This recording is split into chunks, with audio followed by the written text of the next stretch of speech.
siang. Assalamualaikum warahmatullahi wabarakatuh. Saya Dr. Gigi Peter Andreas dari Departemen Kesehatan Gigi Masyarakat dan Pencegahan Fakultas Kedokteran Gigi Universitas. Pada kesempatan ini akan membahas modul mengenai teori Prisit-Prosit. Setelah menayangkan teori ini, kami mengharapkan mahasiswa dapat memahami konsep-konsep dasar tentang teori Prisit-Prosit. Apa sih teori Prisit-Prosit itu?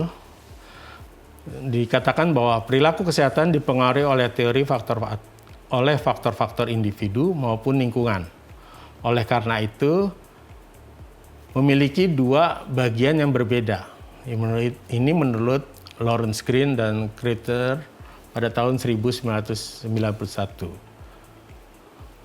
Faktor yang pertama adalah faktor Prisit, merupakan singkatan dari Predisposing, Enabling, and Reinforcing Constructs in Educational, Diagnosis, and Evaluation. Sedangkan bagian kedua adalah Prosit, yang merupakan singkatan dari Policy, Regulatory, Organizational, Construction in Educational, Environmental, and Development. Prisit-Prosit ini sifatnya fleksibel, yaitu dapat beradaptasi sesuai kebutuhan. Fungsi teori ini untuk meningkatkan kondisi kesehatan. Merupakan teori yang paling cocok diterapkan dalam perencanaan dan evaluasi program promosi. Apakah Prisit-Prosit itu? Adalah suatu model perencanaan yang berorientasi pada masyarakat untuk suksesnya intervensi program promosi kesehatan, di mana Prisit itu digunakan pada fase diagnosis masalah, menetapkan prioritas, dan tujuan program. Sedangkan Prosit digunakan untuk menetapkan sasaran, kriteria kebijakan, pelaksanaan, dan evaluasi. Asumsi yang melatar belakangi Prisit adalah perubahan perilaku lebih efektif jika ada partisipasi masyarakat. Isu kesehatan seharusnya melihat dalam konteks masyarakat, dan isu kesehatan pada dasarnya adalah masalah kualitas hidup. Alasan penggunaan Prisit karena Prisit-Prosit itu merupakan model logis untuk membangun intervensi terstruktur dan prosedural. Kedua, model yang logis untuk analisis kritis sesuai kerangka kerja.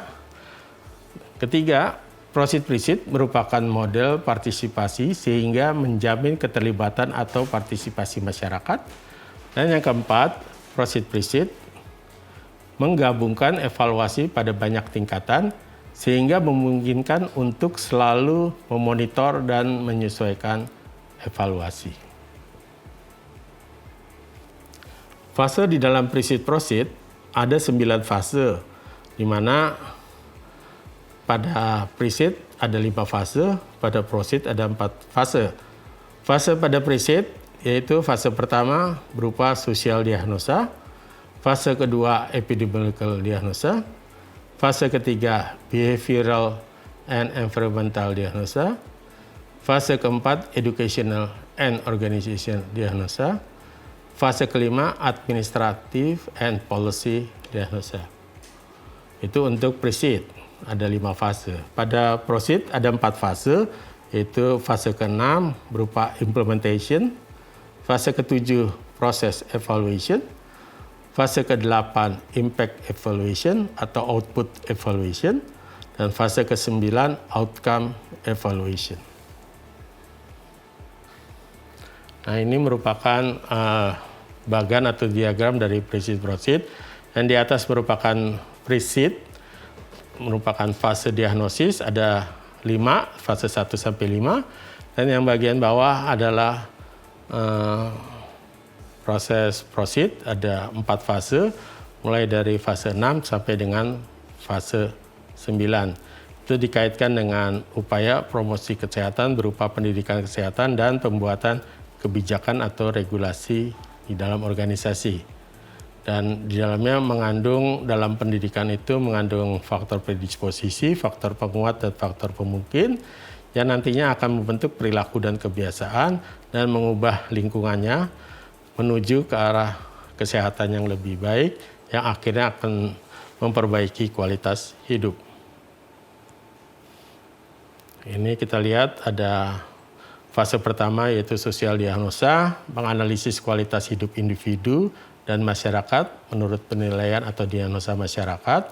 Fase kedua, epidemiological diagnosa, yaitu mengidentifikasi masalah kesehatan spesifik yang berkontribusi pada kualitas hidup dan menerapkan prioritas masalah kesehatan.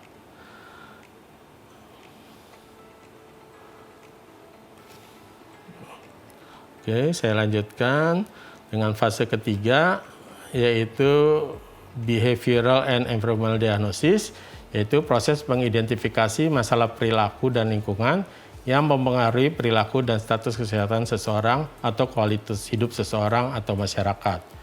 Fase keempat, educational and organizational diagnosis, yaitu menganalisis pendidikan keterampilan dan lingkungan kesehatan serta mengidentifikasikannya berdasarkan determinan perilaku yang mempengaruhi status kesehatan seseorang.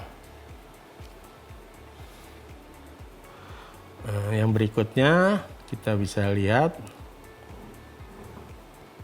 Yang kelima adalah administrasi and policy diagnosis. Kita di sini akan membahas sistem organisasi dan lingkungan yang dapat mempengaruhi hasil yang diharapkan dipertimbangkan. Penilaian kebijakan menilai kesesuaian antara strategi program pemberdayaan masyarakat di bidang kesehatan dengan strategi pengorganisasiannya. Fase ke-6 merupakan fase proceed, di mana yang pertama adalah berupa implementasi, artinya penyampaian program yang terjadi selama fase ini kita melaksanakannya, kemudian nantinya akan dievaluasi, yaitu di dalam fase 7, proses evaluasi. Jadi proses evaluasi adalah sebuah evaluasi yang formatif yang muncul selama pelaksanaan program. Fase ke-8, impact atau output evaluation. Fokus dalam fase ini adalah evaluasi sumatif, diukur setelah program selesai. Dan fase terakhir, fase 9, outcome evaluation. Fokus dari fase evaluasi terakhir sama dengan fokus ketika semua proses berjalan. Evaluasi hasil ini dilihat dampaknya dalam jangka panjang.